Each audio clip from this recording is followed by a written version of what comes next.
E essa manhã eu falei com a igreja a respeito de paternidade sem limites. E eu fiz a igreja olhar para as escrituras sagradas e encontrar um personagem que é chamado de pai da fé. Seu nome é Abraão. Um homem que Deus falou, olha para o céu e tenta contar, se é que podes, as estrelas do céu. Esse homem me encanta, porque ele experimenta milagres, ele faz sacrifícios em tempos difíceis. É um homem que caminha em promessas, é um homem que enxerga o futuro com esperança.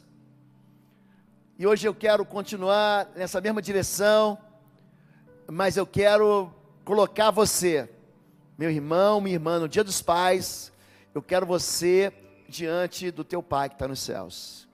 E é sobre isso que eu quero ministrar, diante do pai. Diz assim a palavra do Senhor em Efésios capítulo 3, verso 14. Por essa razão, ajoelho-me diante do Pai, do qual recebe o nome toda a família nos céus e na terra. Nós temos um Pai que nós podemos recorrer, não apenas quando estamos vivendo experiências em que a gente não tem saída, mas em todo o tempo. Nós temos um Pai que nós nos colocamos de joelhos, e toda a família da terra, crentes que estão aqui com a gente, e crentes que já estão no céu, que já partiram, todos esses diante de um Deus que é Pai. Deus, ele faz questão de se reaproximar de nós. A nossa história não é uma história de que nós buscamos a Deus. A nossa história é um Deus que buscou a cada um de nós. O texto que o pastor leu aqui no momento de dedicação de dízimos, de ofertas e de bens, é um texto que fala de um Deus que entrega o seu próprio Filho por causa de nós. Em Romanos 8,32, a palavra de Deus vai dizer que, portanto, aquele que não poupou seu único Filho, antes os entregou por nós, também não nos dará todas as coisas. Existe uma expressão de amor em tudo que Deus faz. Deus não precisa ser pacificado. Deus, ele não é um Deus que é mau e você precisa tornar ele bom. Deus não é um Deus que é antipático, você precisa tornar ele favorável a você. Ele já é bom. O nosso Deus é um Deus que é bom e que ele escolheu vir buscar a gente de volta, como um pai busca um filho, como um pai ama um filho. O que coloca você de joelhos diante do Pai? Quais são as razões que levam você a se dobrar diante do Pai? Por essa causa, o apóstolo Paulo aqui, escrevendo aos Efésios, está dizendo que existe uma razão pela qual nós ficamos de joelhos. Existem aqui, e eu posso enumerar para vocês, um rosário de vivências, de experiências que a gente pode ter, que vai nos colocar de joelhos. Em primeiro lugar, nós ficamos de joelhos, sabe quando? Quando não existe mais nenhuma saída. Um leproso aproximou-se dele e suplicou-lhe de joelhos: se queres, pode purificar-me. Cheio de compaixão, Jesus estendeu a mão, tocou nele e disse: quero, seja purificado. Um leproso, naquele tempo, não tinha saída. A lepra era uma enfermidade que segregava, que afastava, que tirava da inclusão, que não permitia que as pessoas fossem tocadas. O leproso vivia no arraial dos leprosos, que vivia fora da cidade. E quando o leproso se aproximava de alguém, ele tinha que tocar um sino e gritando: leproso, leproso, lepra, para que as pessoas se afastassem dele. Você já imaginou você viver uma vida sem abraço? Você viver uma vida que você não pode tocar no seu filho, no seu neto, em quem você ama, na sua mãe. Você não pode dar um beijo no rosto. Você não pode se aproximar. Quando você fica de joelhos, é quando você não tem mais saída. Quando a gente não tem saída, a gente cai de joelhos. Quando a ciência fracassa. Quando chegaram onde estava a multidão, o homem aproximou-se de Jesus, ajoelhou-se diante dele e disse: Senhor, tem misericórdia de meu filho, ele tem ataques, está sofrendo muito, muitas vezes cai na água ou no fogo. Mateus 17. A ciência, ela tem limite, porque a ciência não fosse limitada, ninguém morria.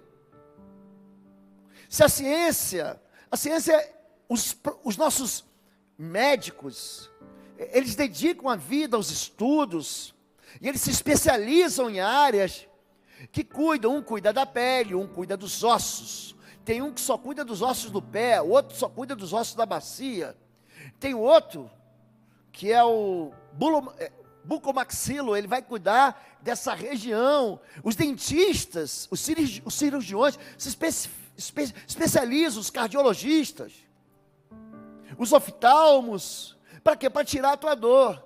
Mas existe enfermidade que não tem cura. A ciência diz: não tem cura. E esse homem se aproxima com um filho que tem ataques, um filho que não tem resposta médica, que não tem nenhuma possibilidade de tratamento, seja pela química, pela farmacologia. Ele não tem uma ciência alternativa. E aí o pai então se coloca de joelhos diante do Senhor. O que que faz a gente ficar de joelhos? Quando a arrogância falha. Eu citei aqui Provérbios, né? Fazendo uma brincadeira. A soberba, ela vai antecipar-se à destruição. A soberba precede a ruína. Venham, adoremos prostrados e ajoelhemos diante do Senhor, o nosso Criador, pois Ele é o nosso Deus, e nós somos o povo do seu pastoreio, o rebanho que Ele conduz hoje. Se vocês ouvirem a sua voz, não endureçam o coração. Que tipo de gente não encontra resposta diante do Pai? Gente arrogante. Gente que diz: eu posso sozinho, eu não preciso de ninguém, eu sei fazer, eu não preciso aprender com ninguém, eu posso viver alheio a essa sociedade, eu posso viver num mundo pequenininho, eu não preciso de ninguém, eu não preciso nem de Deus. O orgulhoso, ele fracassa. A arrogância chega uma hora que coloca o ser humano de joelhos. Nós vimos um filme aqui, no último encontro de casais, nós tivemos um cinema com pipoca, e vimos a história de um pai, que ele tinha tanto ódio dentro dele, e ele era tão arrogante, tão estúpido, que ele acabou ferindo seu filho de maneira tão profunda, que o filho dele não queria nem mais ver a cara desse pai. Mas um dia, gente, eu sempre falo isso para você, Deus tem um deserto sob medida para o nosso orgulho. Aquele homem é atingido, é uma história real, por um câncer no pâncreas, se eu não me engano, no fígado. E ele vai definhando, aquela arrogância dele vai sendo derrotada por um câncer. Então ele se humilha, entrega a vida dele a Deus. O arrogante, ele vai chegar uma hora: pastor, você não conhece meu pai, você não conhece a minha mãe, é gente de coração duro, gente que não se dobra. Deus, Ele tem para mim e para você uma maneira de nos chamar. As pessoas dizem: quem não vem pelo amor, vem pela dor. Isso não está na Bíblia, isso não é bíblico, mas é uma realidade dentre os homens da Bíblia. Manassés, para mim, a maneira como eu leio a Bíblia, foi um rei de Israel. Ele para mim foi o pior de todos os... Gente, mas ele extrapolou as medidas da iniquidade, da transgressão. As ruas de Jerusalém ficaram banhadas de sangue. O quadro que você vê é um quadro que você lê na Bíblia. Se você fosse mostrar aqui, eu ia mostrar para vocês um banho de sangue, mas um monte de injustiça. Esse homem arrogante, ele é capturado por uma força estrangeira que invade Israel. e colocam no nariz dele um anzol. Imagina um anzol bem grande assim, ó, entrando. Não é um piercing não, querido. É um anzol, entrou no nariz dele, ele é capturado, ele é levado cativo, ele vai para dentro do cárcere. E lá sabe o que ele faz? Ele se humilha. Ele se arrepende. E diz assim a palavra do Senhor no livro de Crônicas. Então, o Senhor se agradou dele, e o perdoou, e o libertou, e o trouxe de volta a Jerusalém. O que que nos coloca de joelhos? Quando você fica de joelhos? Quando Deus diz não. Sabia que Deus também diz não? Uma mulher cananeia, natural, dali, veio a ele, gritando: Senhor, filho de Davi, tem misericórdia de mim, minha filha está endemoniada e sofrendo muito. Mas Jesus não lhe respondeu palavra, disse nada. Então seus discípulos se aproximaram dele e pediram: manda embora, pois vem gritando atrás de nós. Ele respondeu: eu fui enviado apenas às ovelhas perdidas de Israel. A mulher veio, adorou de joelhos e disse: Senhor, ajuda-me. Deus também diz não. Aqui Deus vai mudar de ideia. E essa mulher é impressionante, por quê? Porque ela faz Deus mudar de ideia. Você vê o contexto bíblico, você fala assim: não, Deus não muda, Deus é rocha. Em Deus, Tiago diz, não há mudança nem sombra de variação. Ele é o Pai das luzes, Ele derrama sobre nós todo benefício.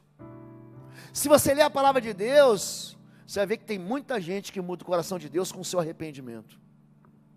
Nínive é uma cidade na Síria que era cruel, ela matava com requintes de brutalidade. Nínive recebe uma palavra de juízo do Senhor e se arrepende. É uma cidade que vai fazer Deus mudar de ideia. Essa mulher muda de ideia, mas muda a ideia de Deus. Ela é a única pessoa na Bíblia que faz Deus, que faz Jesus Cristo mudar de ideia. Mas Deus diz não, diz não. Deus, ele tem liberdade, porque tem gente que acha: não, se eu confessar meu pecado, Deus é obrigado a me fazer prosperar, Deus é obrigado a me curar, Deus é obrigado a fazer minha vontade. Então nós não entendemos nada do que é estar diante de um pai. Porque o pai, quando ele diz não, ele não está castigando a gente. Quando o pai diz que você deve traçar um caminho, ele não está sendo mal com você. Em Números capítulo 11, verso 21, há uma passagem muito interessante da Bíblia, porque o povo de Israel começa a comer aquele pão chamado de maná. É um pão que desce do céu, é um pão que chove todo dia, e dali eles colhem aquele pão, fazem uma farinha, aquele maná para fazer pão, e eles começam a ficar assim, entediados de só comer aquilo, porque no deserto, você planta e não vai nascer nada. Não é um lugar para agricultura, não é um lugar para colheita, não é um lugar para você experimentar, ceifar alguma coisa. Você não planta milho no deserto, você não planta feijão no deserto. E aí eles comiam daquilo que Deus dava. E eles estão tão irritados que Deus falou o seguinte: vocês estão pensando que eu não sei o que eu estou fazendo com vocês? Eu sei, para que vocês saibam que eu sou o Senhor. Aqui existem 600 mil homens, fora mulheres e crianças. Eu vou fazer chover codornizes no acampamento dos judeus. E vocês vão ter carne para comer durante um mês. Esse foi um sinal de Deus, apesar de Deus não tirar eles do deserto. Mas foi um sinal para Deus dizer assim: apesar do deserto, eu estou com vocês aqui. Eu estou caminhando com vocês. Vocês estão vendo essa nuvem? Vocês caminham atrás, seguindo a nuvem. Está vendo essa coluna de fogo? Vocês caminham seguindo a coluna de fogo. Você que é visitante, você vai ver muito isso aqui. O pai da criança, número tal. Não se assustem. Não aconteceu nada. O Ministério Infantil de Bom Retiro, os tios, as tias, não tocam no seu filho, não entram no banheiro com o seu filho. Se o teu filho tiver alguma dificuldade no banheiro, vai aparecer aqui, você vai lá, você vai limpar teu filho. Tá bom, gente? É só isso. Quando a vida, e faltou o artigo feminino aqui, quando a vida é o que, gente? Sufocante.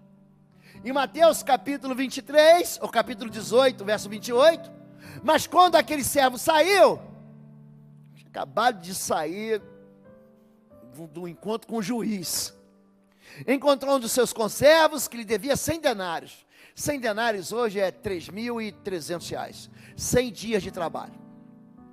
Agarrou e começou a sufocá-lo, dizendo: pague-me o que me deve. Então seu conservo caiu de joelhos, implorou-lhe: tenha paciência comigo e lhe pagarei. Gente, se você diz que a vida não tem momentos que nos sufocam, você não viveu o suficiente. Porque a única pessoa na Bíblia que não experimentou dor, causou dor, mas não experimentou dor, foi um homem chamado Jabes. Ele faz uma oração muito interessante: peço que me abençoes, que a tua mão seja comigo, que alargue as minhas terras e que eu não veja o mal. E Deus lhe deu o que ele pediu. Esse nome, Jabes, significa a mesma coisa que Pérez, destruidor. Por quê? Porque na hora do parto, aquele moço devia ter uma cabeça enorme. Sabe o bebê cabeçudo? Pronto. Ele saiu rasgando, diz assim, ele causou muitos males à sua mãe. Por isso seu nome era o quê? Qual era o nome dele? Causador de dor. Olha lá o causador de dor. É Jabes.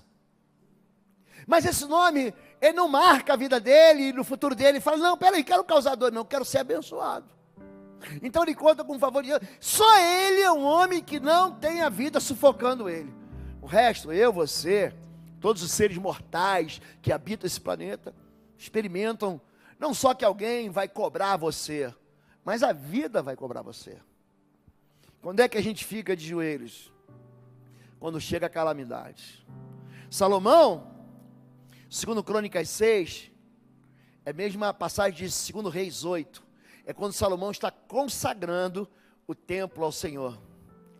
Então ele se ajoelha, o rei, sabe, ele se bota de joelhos, e orou: ouve o clamor e a oração que teu servo faz hoje na tua presença.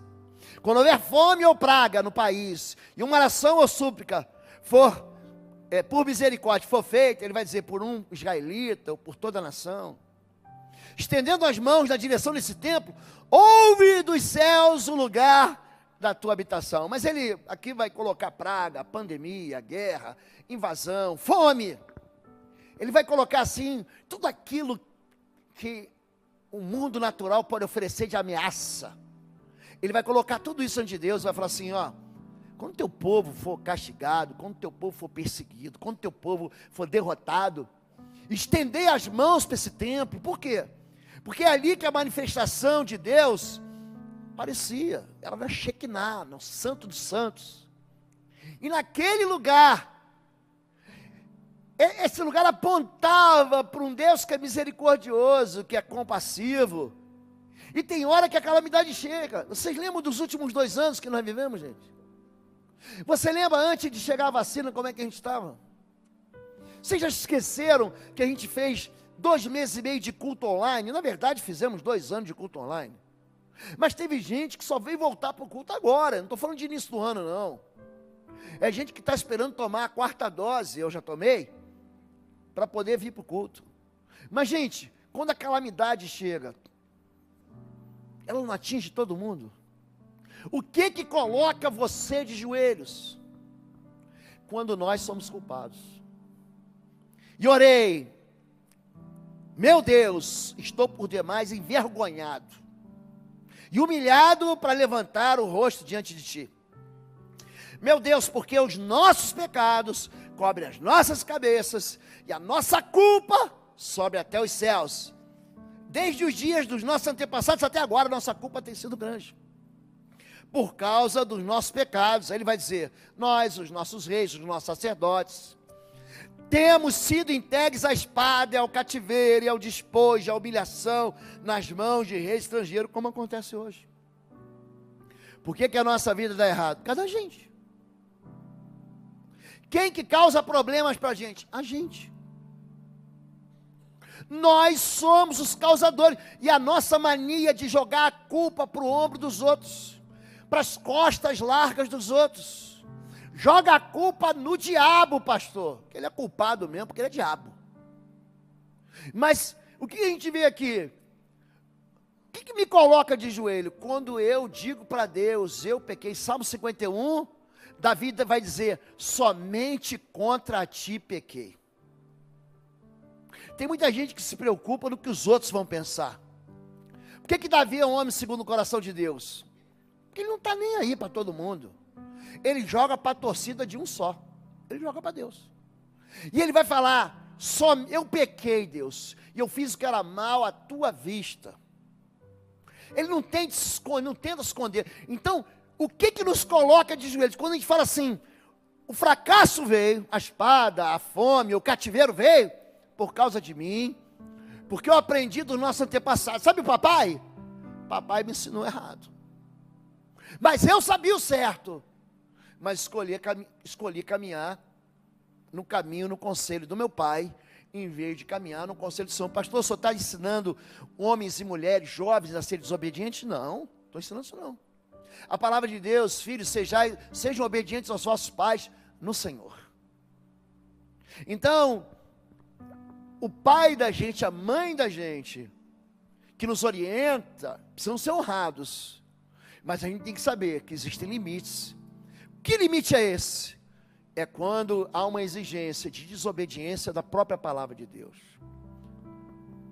Quando eu confesso, Neemias 9, nós lemos Esdras 9, levantaram-se nos seus lugares, confessaram seus pecados e a maldade dos seus antepassados. Ficaram onde estavam, leram a Bíblia, o livro da lei do Senhor, do seu Deus, durante 3 horas, e passaram outras 3 horas confessando e adorando o Senhor, o seu Deus. Aqui vai acontecer algo. Em Esdras 9, em Neemias 9, em Daniel 9. Essa confissão vai causar um rebuliço. Existe um arrependimento genuíno que vai fazer com que a glória de Deus volte para aquela nação, para aquele povo e para aquelas vidas. Eles ficam 3 horas, aqui o culto demorou 6 horas, em Moçambique, o culto demora 4 horas, no Japão, o culto demora 4 horas, ai de mim, você pregador, pastor, vai lá e prega para esse sermão de 40 minutos, prega, eles vão falar, pastor, já acabou.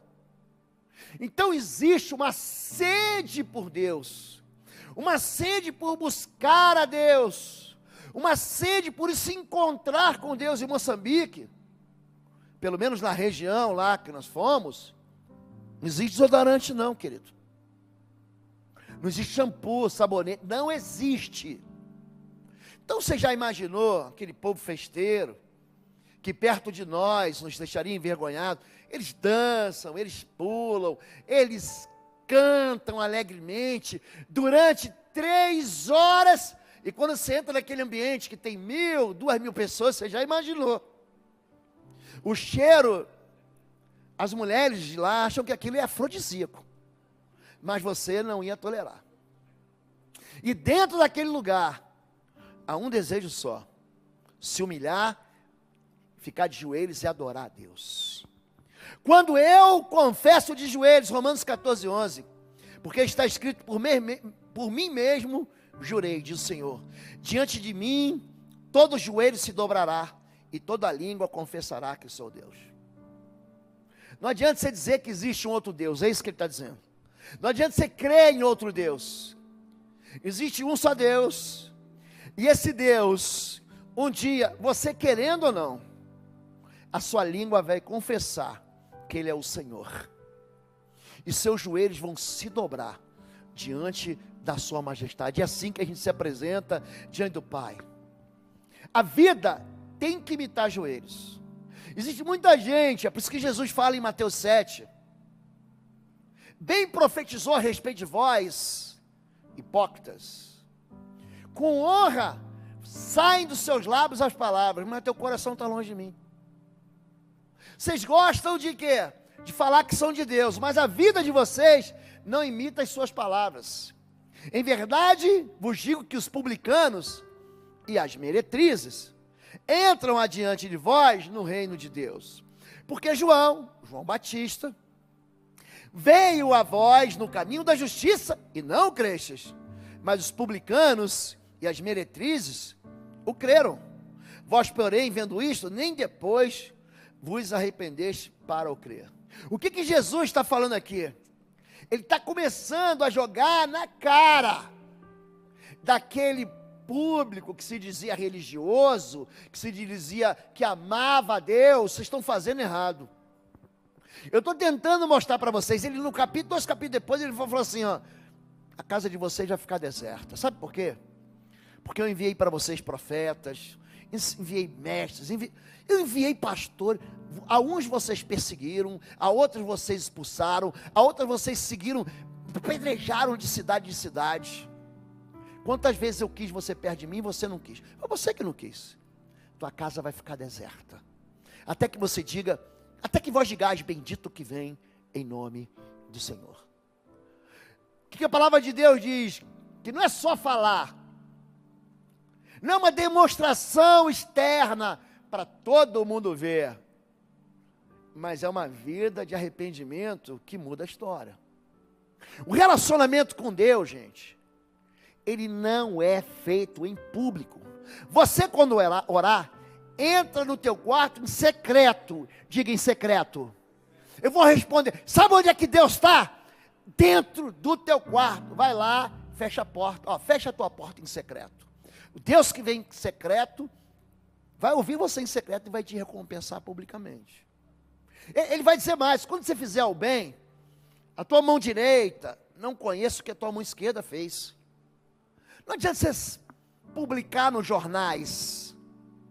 Quando você jejuar, quando você buscar a Deus intensamente, não deixa ninguém ficar sabendo. É claro que tua esposa vai saber. Não, ela vai preparar o almoço, tu não vai comer, mas desfeito, você vai contar para quem. Mas não é para você se orgulhar, eu jejuei tanto. Você deve fazer em secreto. Relacionamento com Deus não é para todo mundo ver. O relacionamento com Deus você faz dentro de casa. Você que é filho sabe, o teu filho sabe se você tem ou não relacionamento com Deus. O teu pai sabe se você tem relacionamento com Deus. Tua esposa, quem vive perto de você, quem conhece a intimidade da sua casa, ele conhece a intimidade que você tem com Deus. Agora, existe os falsos arrependimentos, né? Existe até uma CPI da fake news. Já viram falar nisso, né? Então aqui eu vou propor para vocês uma CPI bíblica, uma comissão, aliás, uma CPB. Uma comissão parlamentar bíblica. Vamos aqui investigar. Que tipos de arrependimentos são falsos? Ai de vocês, mestres da lei, fariseus, hipócritas. Hipócrita é um personagem. O hipócrita é alguém que desempenha o papel, é um artista. Sabe o que fulano é um artista? Pronto, ele é um hipócrita. Vocês são como sepulcros caiados, bonitos por fora, mas por dentro estão cheios de ossos e de todo tipo de imundície. Assim são vocês, por fora parecem justos ao povo, mas por dentro estão cheios de hipocrisia e rapina. Jesus está comparando aqueles homens. Estão dizendo que por fora eles são bonitos. Tem um dos cemitérios mais bonitos que eu já fui na minha vida, e eu não quero ir para lá.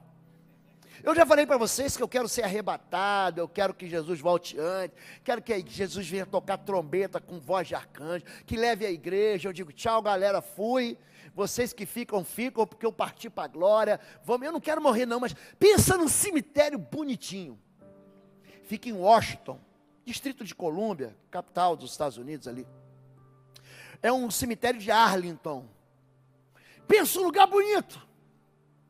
Aí um dia fui passear lá, peguei aquele ônibus de turismo e desci e falei, Deus, que lugar bonito. Ele falou, aqui embaixo só tem podridão. É bonito por fora, verdinho, umas cruzes brancas, umas outras sepulturas de judeu com a estrela de Davi. Pensa um lugar bonito, mas é um lugar que a gente não quer estar.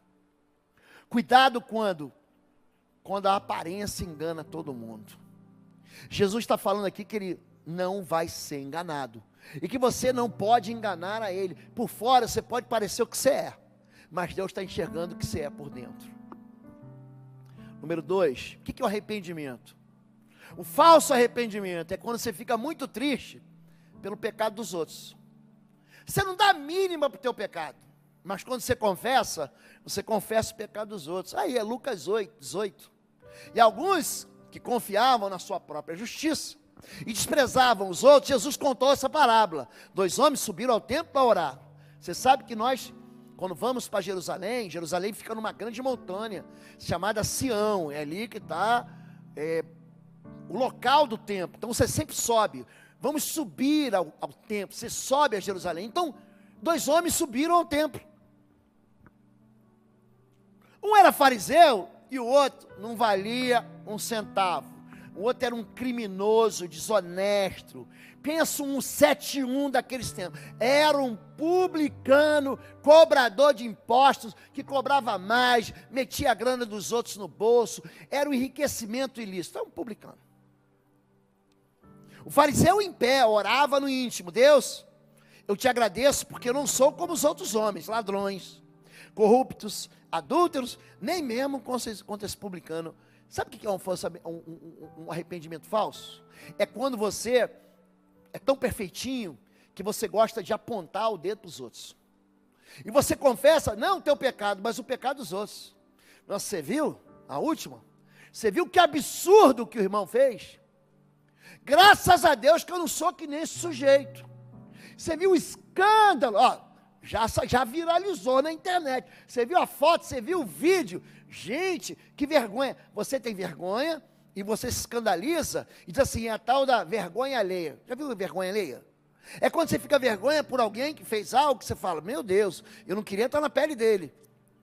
Mas você não se arrepende do seu próprio pecado. É quando você se acha. Isso, gente, acontece com todo mundo.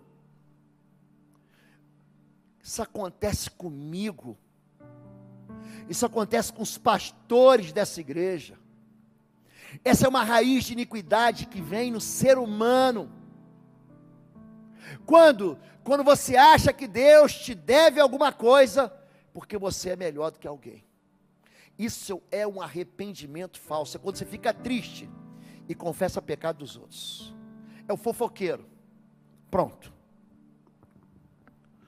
Número 3, é quando eu manipulo a bondade de Deus.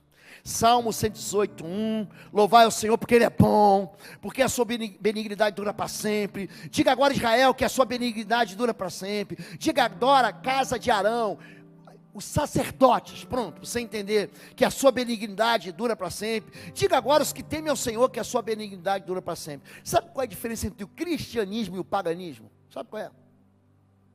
O pagão, ele quer fazer Deus se tornar bom para ele. E esse é o grande engano. Deus, ele já é bom. Ele é bom, elevado, a enésima potência. Deus, a natureza de Deus. Pensa num Deus que podia destruir a gente. E é um Deus que escolhe perdoar e recomeçar. Você vê para a vida de Jacó, esse sujeito fez tanta besteira. E uma vez, depois de outra vez, ele vai se arrependendo. Ele quer buscar a bênção de Deus, e ele busca, e ele rouba a bênção do irmão, ele rouba a bênção do pai, ele tenta enrolar o sogro, e no final não tem jeito, ele vai buscar a bênção para o anjo. Ele luta com o anjo, aí o anjo, tu quer ser abençoado? Toma, receba! Não é assim que o Luva de Pedreiro fala? Ele fica aleijado para sempre. Essa foi a bênção do Senhor para Jacó. Você sabia disso? Quando eu tento fazer com que Deus, se eu confessar meu pecado, então Deus é obrigado a fazer o que eu quero. Isso é manipulação. Você não pode barganhar com Deus. Deus, ele vai falar para você, pede-me e te darei. Peça em meu nome de Jesus. Peça em nome de Jesus, eu vou dar para você. Mas você não pode dizer para Deus, Deus, agora eu te botei na parede. Agora eu peguei Deus e eu dei um checkmate, eu coloquei ele num beco sem saída. Esse tipo de confissão, eu pequei, agora Deus, que eu pequei, eu já confessei, Só obrigado. Sabe o que foi? Eu gastei todo o dinheiro da firma, dei um desfalque na empresa, eu roubei a herança dos meus irmãos, eu enganei meu cônjuge, eu fiz essa lambança toda, mas eu confesso, fui eu. Agora o senhor vai e bota onde faz um milagre, Deus. Faz um milagre. É aquele irmão, ele não tem um centavo. Gente, ser duro é uma expressão de fé, não é não, gente? O sujeito não tem grana, ele não tem grana. Mas ele vai, ele sabe que não pode, ele compra, ele parcela em 12 vezes, assim, o Senhor me livrará. E ele acha, porque depois ele vê, quando chega, ele fala, como? Chegou essa conta do cartão de crédito? Minha irmã, olha para mim, meu irmão, foi você. Não adianta você dizer, clonaram o meu cartão. Se clonaram, o banco devolve, tem seguro bancário para isso, mas é você. E aí você, porque ser pobre, gente, porque o rico, ele compra o que ele quiser, ele não tem nem emoção, eu vou lá e compro, não é isso, gente? Ele tem emoção para comprar? Agora o pobre, quando parcela em 48 vezes, ele tem fé ou não tem, gente? Ele tem fé. O que eu não posso é jogar para o colo de Deus a responsabilidade minha, na hora que assinar o compromisso, quem assinou fui eu. Quando é que o arrependimento é falso? É quando eu confesso porque eu fui flagrado. A tristeza, segundo Deus, opera arrependimento para salvação, e não produz remorso, mas a tristeza, segundo o mundo, produz morte. Oi, gente, um rápido intervalo. Você que ainda não é membro, seja membro do canal para nos abençoar. Dá um like, compartilha. E se você quer crescer em libertação e batalha espiritual, vai lá na nossa loja www.institutoexodo.com. Os nossos livros estão lá que vão fazer você crescer nessa área e se tornar um valente na batalha. Deus te abençoe. Sabe quem confessa assim? Saul. Saul confessa, eu pequei. Aí depois ele vai e continua no mesmo engano dele, no mesmo erro dele, até ele se suicidar. Sabe quem é que faz isso? Judas. Você não vai ver nenhum diálogo de Judas com Jesus até João capítulo 13. Ele não fala nada. Judas não erra. Sabia disso? Quem erra é Pedro. Quem erra é João. Pedro toma cada toco de Jesus. João, você não entendeu nada, João. Vós não sabeis de que espírito vós sois. Tiago, Filipe, meu Deus do céu. Filipe, ele diz para Deus que Deus não vai dar. O que é 200 denários para alimentar todo mundo? Judas não fala nada. Em nenhum momento, nem nenhuma palavra dele. A não ser dizer, eu pequei, eu traí sangue inocente. Mas a tristeza desse mundo não causa arrependimento, causa morte. A tristeza desse mundo é chamada de remorso. Ele tem tanto remorso que ele vai se enforcar. O arrependimento verdadeiro, que não é remorso não. O arrependimento verdadeiro é quando eu falo, a culpa é minha e eu vou mudar essa história. Quando que o arrependimento é falso? Quando eu confesso, mas eu não mudo. Quem é injusto, aliás, esse é o último capítulo da Bíblia, capítulo de Apocalipse 22. Quem é injusto, então faz injustiça. Quem é sujo, quem está sujo, suje-se ainda. E quem é justo, faça a justiça ainda. E quem é santo, seja santificado ainda. Quando é que a confissão não vale nada? Quando a vida dele não tem nenhuma expressão de mudança. Não é que ele não saiba que ele está errado, ele sabe que está. Não é que ele diz assim, não, eu sei que eu estou errado. Ele quer ajuda para mudar. Me ajuda, me socorre. Eu preciso de socorro, eu preciso de ajuda pastoral, eu preciso de ajuda dos irmãos. Eu preciso mudar a maneira como eu estou tratando de questões de pessoas, de família, de filhos. A minha própria vida, eu preciso de ajuda. Vocês já viram a quantidade de socorro que Bom Retiro oferece para as ovelhas? Você já viu o trabalho da IBBR College? Todo domingo nos avisos. Você vê a quantidade de vezes que o Ministério de Famílias, Família da Fé, reúne vocês Pastor, meu casamento é 1000 maravilhas, então que venha para que ele fique 10.000 maravilhas. Você não pode se tornar insatisfeito, você não pode se tornar tão satisfeito que você não precisa de nada. A gente tem feito aqui tudo, para todas as idades. O ministério Cá Entre Nós, escute isso, é o único ministério para solteiros, casados ou descasados, quem não se casou, para viúvos do Brasil. Não existe esse ministério em lugar nenhum, em nenhuma igreja batista, você não vai ver. Só existe aqui em Curitiba e Bom Retiro. Não existe um time, existe uma missionária, existe um time com eles, com elas e com eles, para cuidar do coração de quem? De quem está andando sozinho aí. Porque não é bom que um homem... Aliás, deixa eu falar para vocês. A inscrição com a doutora Irma Cunha para 9 e 10 de setembro, essa mulher é imperdível. Pra você ter uma ideia, ela só prega... Para a gente arrumar uma agenda com ela, foi muita fé, gente.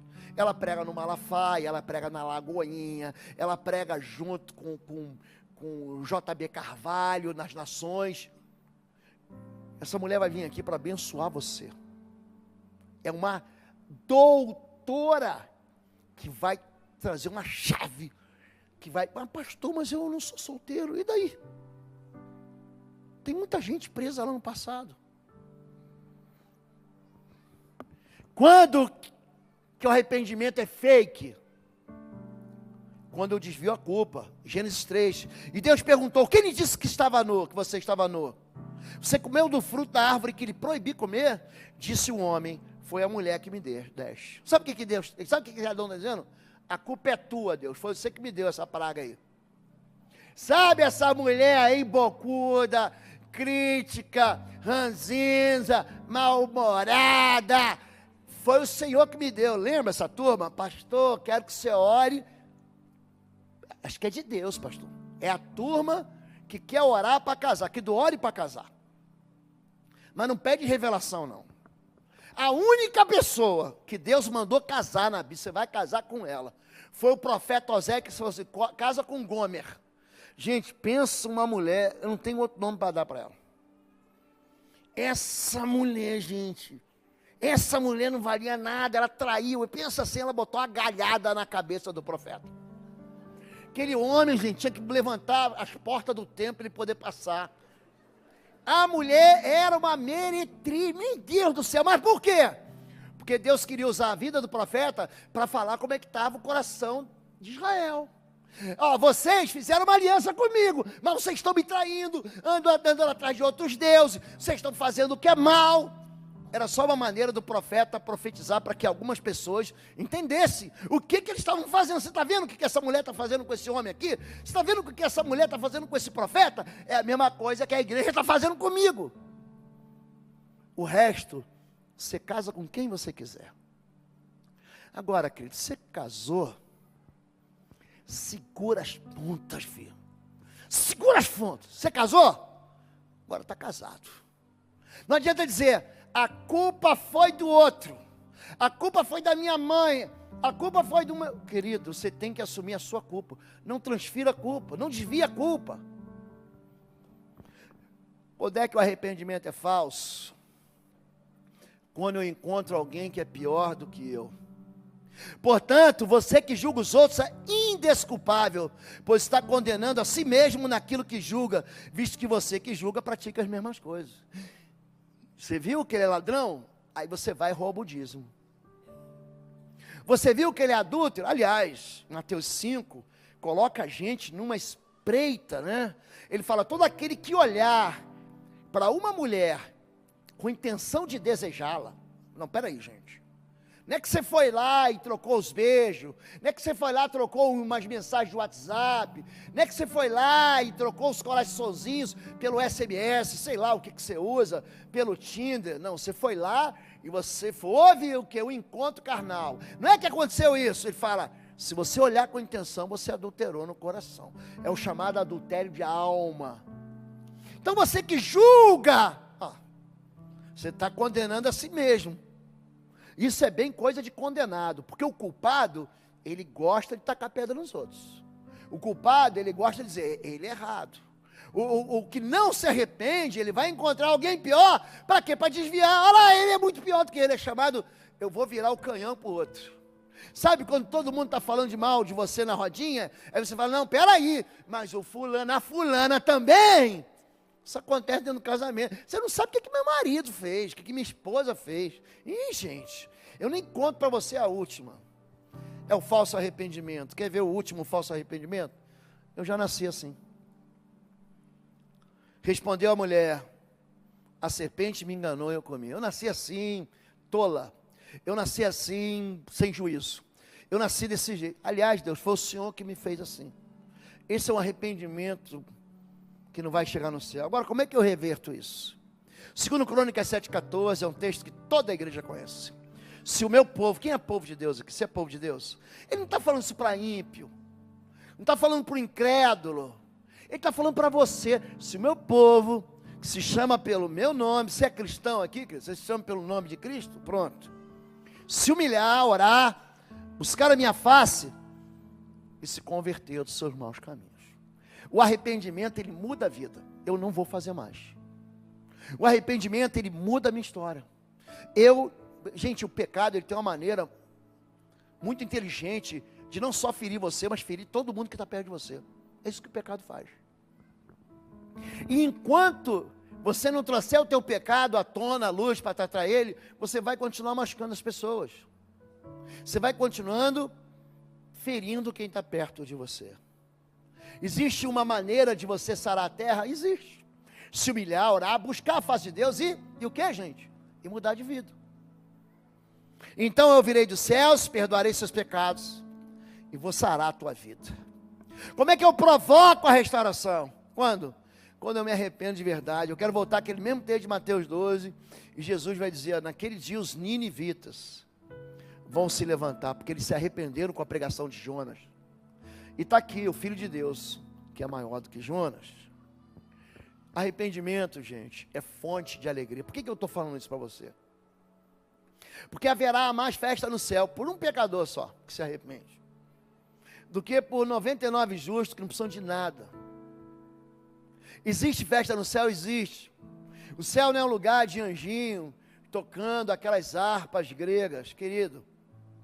Eu fico imaginando a festa no céu, quando eu olho para a parábola do filho pródigo. Gente, aquela festa de arromba, aquele bezerro cevado, aquele menino que estragou tudo, estragou a vida dele, torrou a grana do pai, pegou a metade da fortuna e gastou. Aquele menino que desonrou o pai, que acabou querendo comer comida dentro do chiqueiro.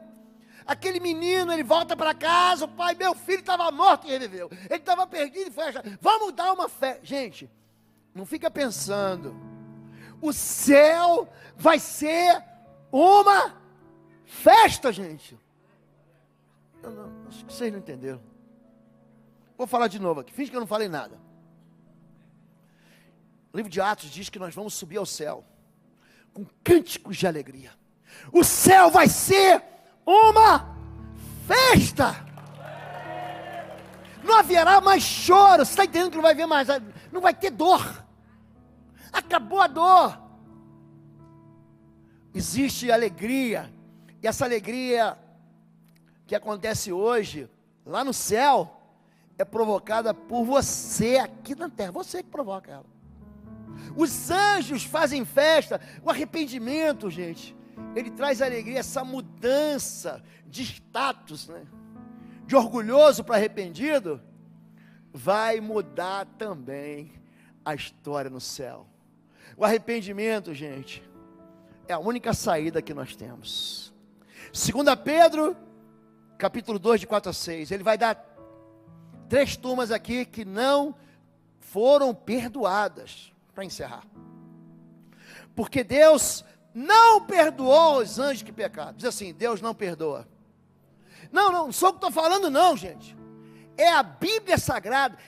A Bíblia não muda não. Os céus e a terra vão passar. O diabo não vai se converter. Está entendendo? Não adianta, sei lá, orar. E se o diabo se convertesse? Não vai se converter. O que ele fez não tem perdão. Você nunca viu Deus, o diabo via Deus. Você não, você nunca viu Deus. Se você visse Deus, você estava morto hoje. A santidade de Deus te esmagaria, te fazia virar pó. A Bíblia diz que Deus não, quem que ele não perdoou? Aos anjos que pecaram, viraram demônios. Mas havendo-os lançado no inferno, os entregou às cadeias da escuridão, está lá nas trevas, ficando reservados para o juízo, e não perdoou quem? O mundo antigo, mas guardou Noé. Aquela turma que estava com Noé, foi para a fita, meu chapa. Quem se salvou? Ninguém. Você está entendendo que existe arrependimento que não funciona? Nós demos para você aqui 7 motivos de arrependimento, 7 expressões de arrependimento que são fake. Ele não perdoou o mundo antigo, mas guardou Noé, pregoeiro da justiça, com mais 7 pessoas, ao trazer dilúvio sobre o mundo dos ímpios. Não era perfeito, gente? Olha para mim. Não era não, gente. Noé é aquele sujeito que no capítulo 9 planta uma vinha, ele bebe tanto, ele fica chapado, ele fica numa leseira, ele paga o mico. Gente, se tivesse lá naquele tempo celular para filmar, ele perdeu a roupa, ele ficou nu. Gente, ele perdeu o equilíbrio. O juízo dele foi embora, de tanto que ele bebeu. Ele estava tão triste, 10 meses dentro da arca. Não foram 40 dias, foram de chuva. Ele ficou 10 meses trancado dentro de uma arca, só ouvindo o som da zebra, do elefante, do rinoceronte, limpando caca de bicho. Foi isso que ele fez. Então ele chegou e falou: peraí que eu tenho que desopilar. Peraí que hoje eu vou enfiar o pé na jaca. E ele não era perfeito, mas ele era um homem pregoeiro da justiça arrependido.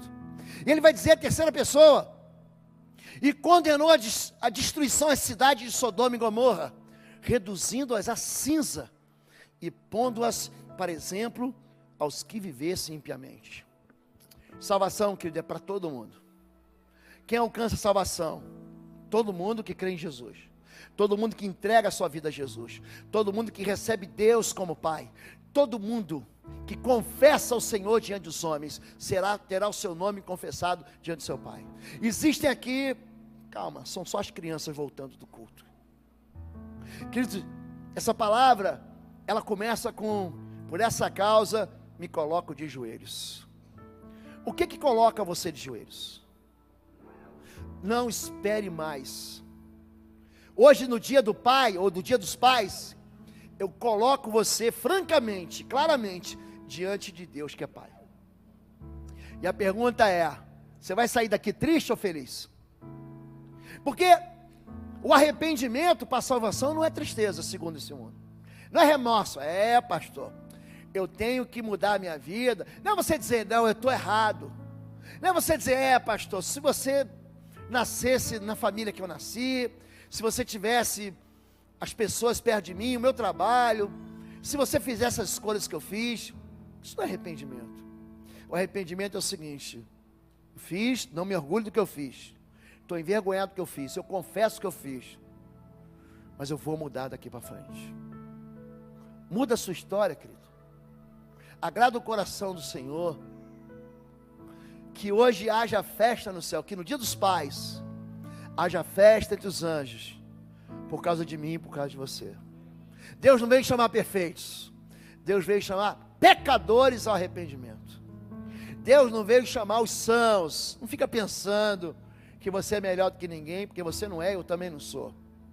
Eu e você, todos nós somos iguais diante do Senhor. Vamos orar? Fique em pé em nome de Jesus. Nós temos uma canção, e eu quero, antes de cantar, desafiar você. Você que precisa dizer para Deus. E aqui não adianta ninguém se esconder. Calma que as crianças já vão chegar para você, gente. Calma, está tudo organizado. As crianças de 4 a 6 estão aqui, meninos e meninas, lá de 7 a 10, lá no fundo também. Calma, eu quero orar por você agora. Coloque a sua mão no seu coração. Coloca a mão no seu coração, querido. Você e Deus, é no secreto. Não quero trazer você aqui para frente. Eu quero que você fale com Deus agora. O Deus que vê o secreto de você vai te recompensar publicamente. Coloca a mão no seu coração. Diz aí para Deus aonde você errou. Diz para Deus aonde você falhou. Agora diz para Deus que você não quer continuar falhando. Peça socorro para Ele. Diga: Deus, me socorre, Deus. Diz para Deus que você quer fazer uma aliança com Ele. Diz para Deus: eu vou celebrar agora uma ceia.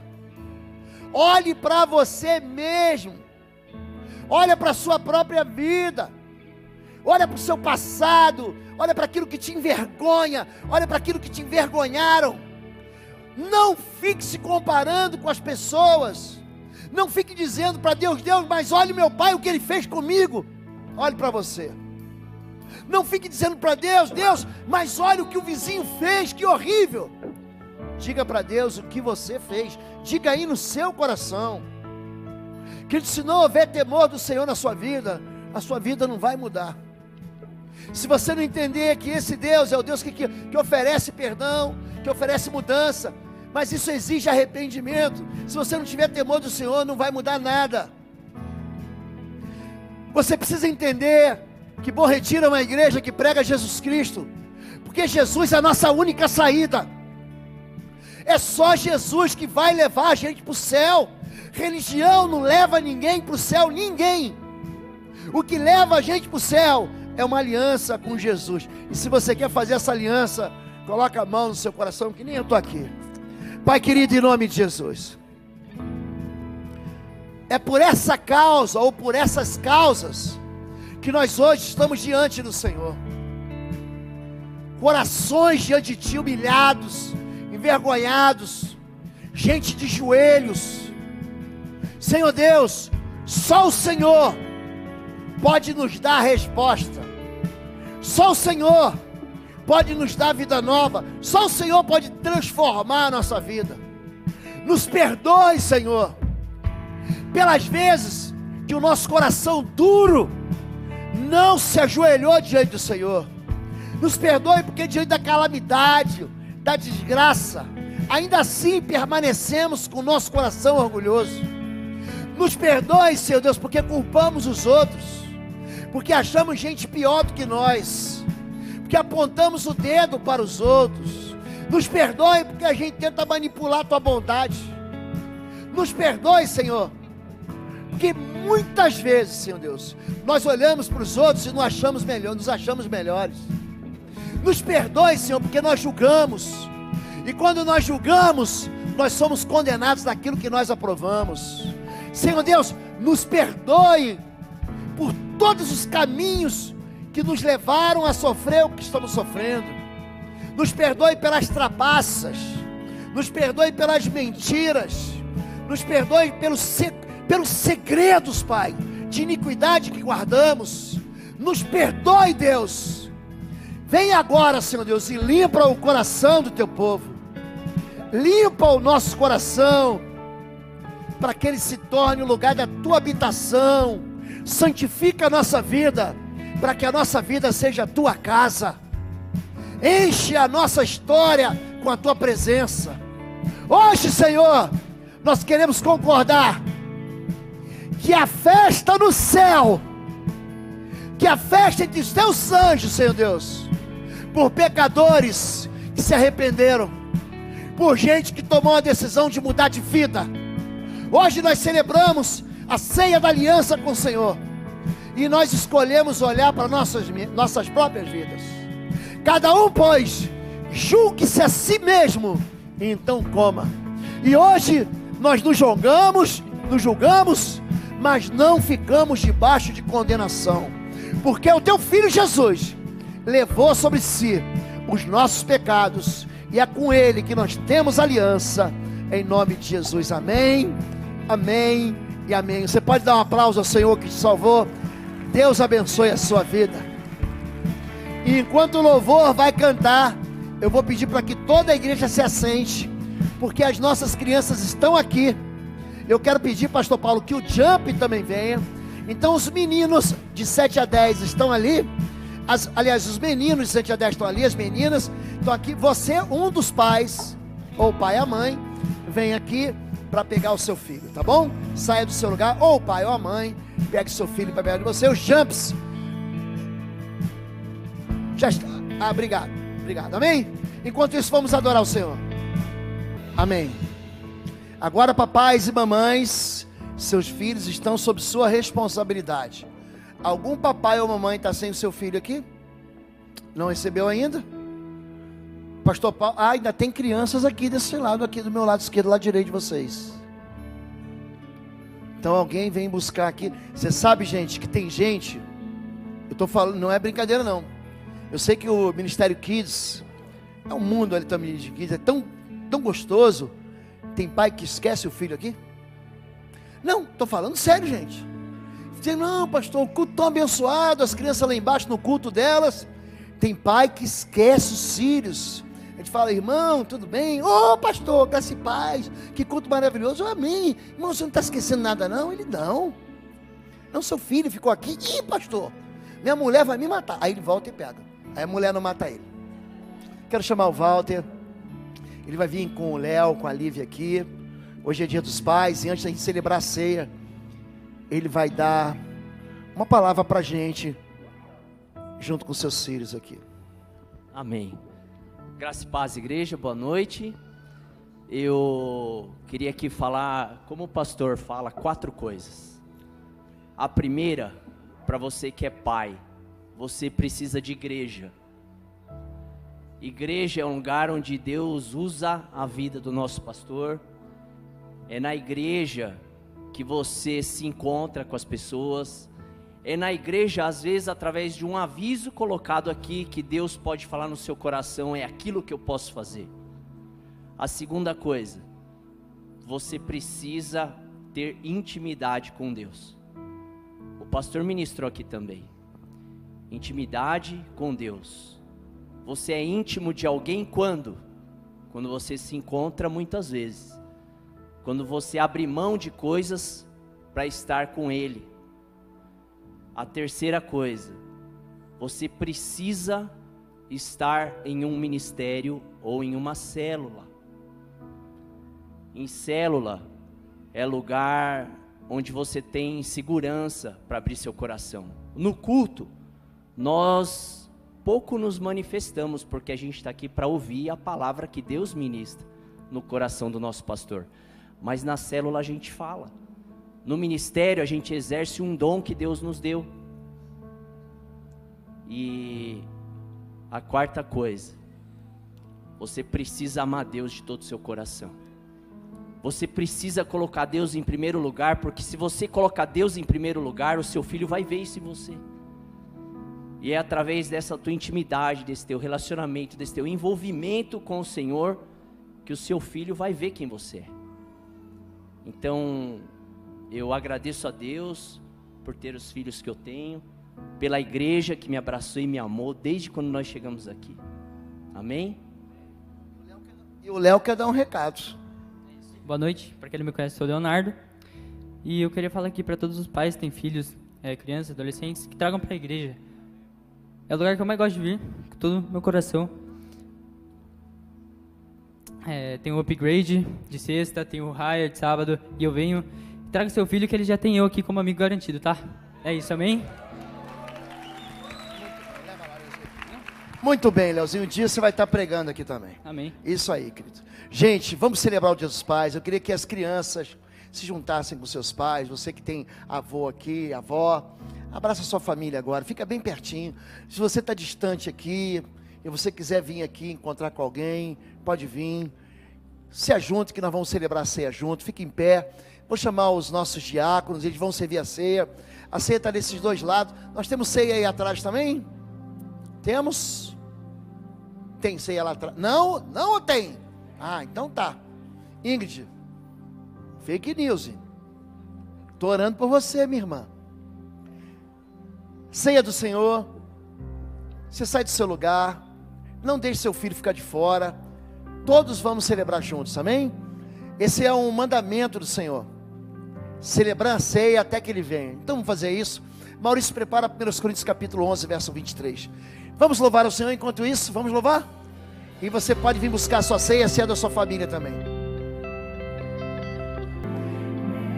Deus te ama, e por isso Ele estabeleceu uma aliança com você, e agora nós vamos participar dela. Você não deve ficar de fora. Deus, Ele não exclui ninguém não, a gente que se exclui.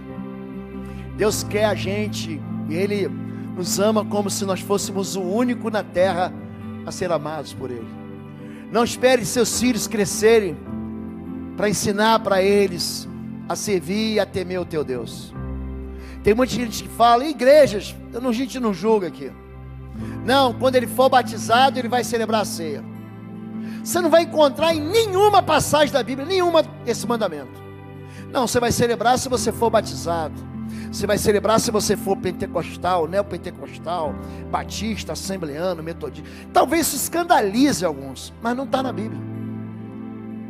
Aqui nós abrimos para todas as pessoas a oportunidade de trazer seus filhos. Não são todos os domingos que a gente faz isso. Os surdos do Ministério Clamor já celebraram a ceia no culto às 16 horas. A única coisa que você precisa fazer é olhar para você e falar assim: eu sou um pecador arrependido. Você está pronto para a ceia.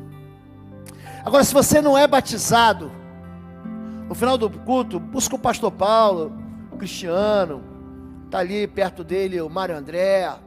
Tem uma turma que vai receber você. Entra na classe de batismo, para você passar por aquilo que Deus, é uma ordenança. Aquele que crer e for batizado será salvo. Se você não tem igreja, que você chegou na igreja, é aqui que você vai ser cuidado, protegido e amado. Amém? Se você é de outra igreja, leva um abraço para o teu pastor, cuida dele. O pastor precisa de ovelha, assim, ó, amparando, cuidando. Eu fui muito amado por vocês. Gente, vocês cuidaram de mim, da Fabiola, da Natália, do Bruno, do meu netinho Natan. Vocês se alegraram com as minhas alegrias. Vocês cuidam orando pelo Arthur, a Francisca e minha netinha Maria Vitória. E vocês retribuem aquilo a todos os pastores e a liderança da igreja. E eu me alegro de estar aqui com vocês. É uma honra, uma honra. Eu me sinto honrado.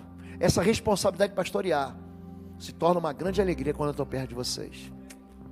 1 Coríntios capítulo 11, verso 23. Pois recebi do Senhor que também entreguei a vocês, que o Senhor Jesus, na noite em que foi traído, tomou o pão, e tendo dado graças, partiu e disse: isso é o meu corpo, que é dado em favor de vocês. Façam isso em memória de mim. Sabe por que a gente está aqui? Porque a gente está se lembrando de Jesus Cristo. Não se esqueça. A razão de a gente estar aqui, gente, é Jesus. É a única razão da gente se encontrar aqui. E tendo dado da mesma forma, depois da ceia, ele tomou o cálice e disse: esse cálice é a nova aliança no meu sangue. Façam isso sempre que o beberem em memória de mim. Porque sempre que comerem desse pão e beberem desse cálice, vocês anunciam a morte do Senhor até que Ele venha. Isso aqui significa, sabe o quê? Esperança. Estamos esperando o Senhor. Até quando vamos fazer isso? Até que Ele venha. Para quê, pastor? Para a gente anunciar que a gente tem uma aliança. Essa aliança foi feita através de um pacto. Esse pacto foi feito através da morte do Filho de Deus, daquele sangue no Calvário. Nós vamos fazer isso para anunciar a morte do Cordeiro, a morte do Filho de Deus, até que Ele venha nos buscar. Você é responsável, pai, a ensinar para os teus filhos. Você, mãe, você é responsável por trazer para perto de Deus aqueles que estão perto de você e precisam conhecer o reino de Deus. Abraça seu filho, abraça seu pai, e você pode comer o pão.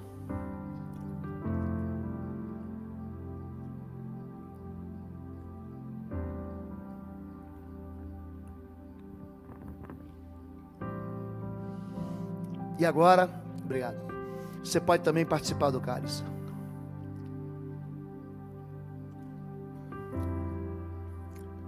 Chama o teu filho para perto de você agora. Se você é avô, chama o teu neto para perto de você. Se você é mãe e está sozinha, chama o teu filho para perto de você. Se você é mãe ou pai, teu filho não está aqui, bota a mão assim sobre teu ventre. Teu filho, querido, é o osso dos teus ossos, é carne da tua carne. Teu filho pode estar onde ele estiver. Hoje, essa bênção vai alcançar ele. Porque aquele que é abençoado, o abençoado ele vai ficar. Você pode orar comigo? Você pode assim olhar para o teu filho, assim, olha nos olhos dele e diz assim: eu te abençoo. Diga para ele. Olhe para ele e diga: eu te abençoo. Em nome de Jesus. Com toda sorte de bênçãos nas regiões celestiais em Cristo. Eu, em nome de Jesus, retiro da sua vida toda derrota, toda praga, toda palavra de maldição. Eu declaro a bênção do Senhor, a fertilidade do Senhor, o amor, a proteção do Senhor sobre a sua vida. O mal não te tocará, nenhuma praga chegará em você. Você não temerá o terror noturno, nem a seta que voa de dia, nem a praga que anda sorrateira à noite, nem a mortandade que assola o meio-dia. 1000 cairão ao teu lado, 10.000 à tua direita, mas nenhum mal te tocará, porque o Senhor te guarda debaixo das suas asas. O Senhor é o teu abrigo, o Senhor é o teu refúgio, o Senhor é uma torre de proteção. Em nome de Jesus, o futuro que te aguarda é determinado pelo Senhor, e Deus tem um futuro de paz e não de mal para a sua vida. Eu abençoo você, em nome de Jesus. Eu te consagro como uma flecha, como uma herança do Senhor, que Ele me deu, para que você atinja os propósitos do Senhor, e a tua descendência será como pó da terra, e você vai multiplicar, e vai se expandir, ao oriente e ao ocidente, ao norte e ao sul, e ninguém poderá te impedir, porque agindo Deus, ninguém impedirá. Eu te abençoo, em nome de Jesus. Diz amém. Agora dá um beijo na sua família.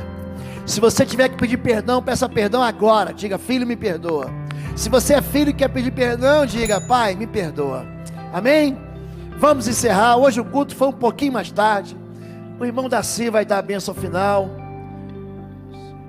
Só antes da bênção, meus irmãos, não esquecer que o pastor fez aniversário ontem e completou essa semana 4 anos de ministério aqui em Bom Retiro.